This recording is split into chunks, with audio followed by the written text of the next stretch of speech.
How to apply for a NetSpend card. Let's get started. Launch your preferred browser. At the very top, you're gonna see the search box. Over there, type in apply NetSpend card and then search for it. With that, different website links will appear. Go ahead and click on the very first one. Get a NetSpend Visa card, open it. With that, you'll be directed to this page. Now from here, you can easily apply for the NetSpend card. You have to provide these details.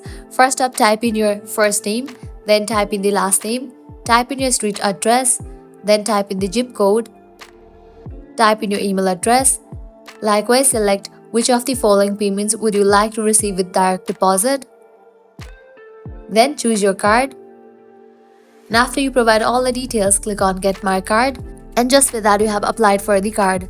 So this way you can easily apply for a NetSpend card. At the end, if you guys find this video helpful, don't forget to like, share and subscribe to our channel. Thanks for watching.